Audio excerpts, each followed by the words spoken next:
Hello everyone, my name is Andrew Clark, and today we'll be conducting our final project.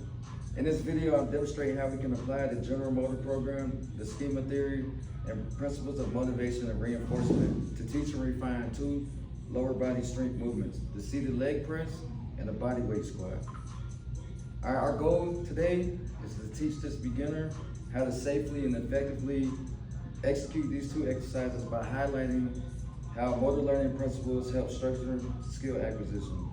We'll break down what a general motor program is and how it applies to both movements, the invariant and variant parameters across these two exercises, how to use internal and external reinforcement to improve learning and motivation.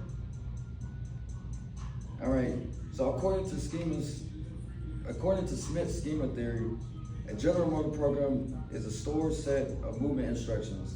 Each time we perform a movement, our brains recalls a motor program and adjusts it based on experience. This is called a schema. Some parts of the motor program stay invariant, like the sequence of joint extensions and the squat or leg press. Others, like force, duration, and muscle groups, are parameters that adapt depending on the context.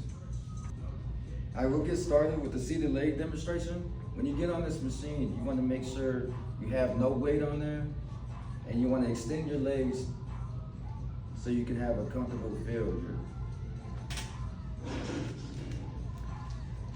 All right, now when you're on the machine and you're comfortably, you want to make sure that your feet are shoulder width apart. When you're doing the exercise and you're coming down and you're pushing the weight back up, you want to make sure not to lock the knees. You want to try to keep your legs as straight as possible as well. All right, this is a machine-based closed chain movement. The user sits back, feet shoulder width apart on the platform, and pushes using the hips, knees, and ankles in sequence. So go ahead and do one rep. All right, as he's pushing forward, he's pushing with his hips, knees, and ankles in sequence. So it's all in one motion.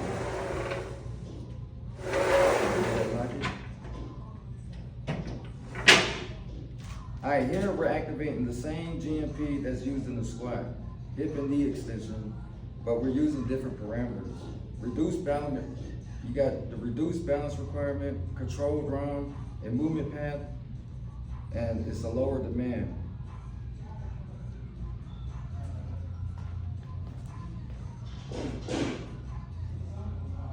I'm gonna ask my client to go ahead and prepare one rep. And when you're coming down, make sure you just go ahead and pause when you're coming down.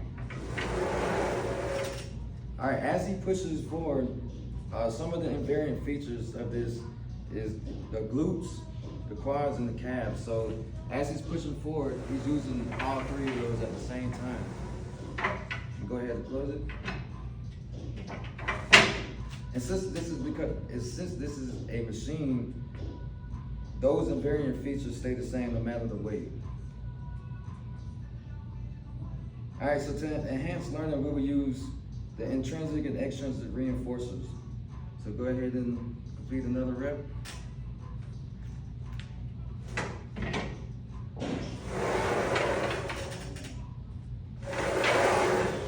All right, make sure it's shoulder width apart, good.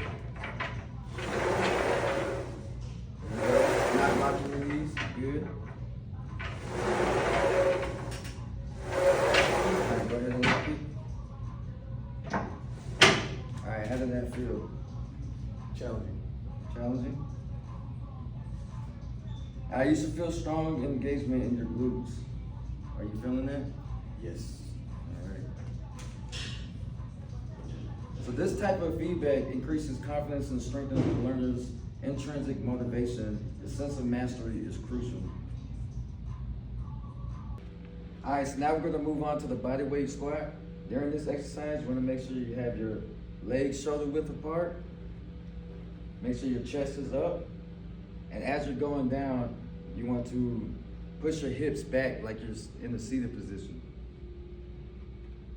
All right, go ahead and conduct one so we can see the form. Make sure your chest is up. All right, there you go. Yeah. Alright, so the bodyweight squat, it still uses the same GMP but with different parameters. There's no external support because there's no machine, which means you have to have more control of yourself and keep your balance. There's more variability in force and duration. Despite differences, the brain recalls the same schema, adjusting based on past experiences. Practicing both enhances retention and transfer. All right, so we're gonna do the exercise again. This time I want you to do 5 reps. There you go. Make sure your chest is up. Great squat, great squat. All right, keeping your heels on the ground, good. All right, then this time we're gonna demonstrate the bodyweight squat in the front view. Same thing, you wanna make sure your feet are shoulder width apart, chest up. All right, as you're going down, you wanna make sure you push your hips back like you're in the seated position.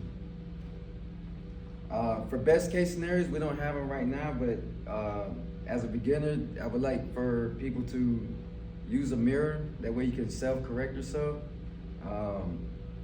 You're able to just correct your form. All right, so this time we're gonna do 5 reps, but I want you to do it without lifting your heels. All right.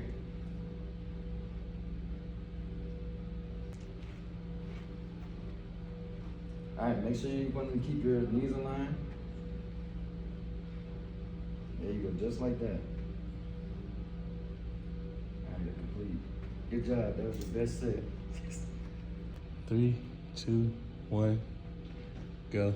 All right, so now that we completed both exercises, both movements train the same schema, but one offers structure, like the leg press, while the other promotes control and awareness, like the squat. For beginners, you want to make sure to do the leg press, and then as you gain confidence in that exercise, then you can progress to the squats.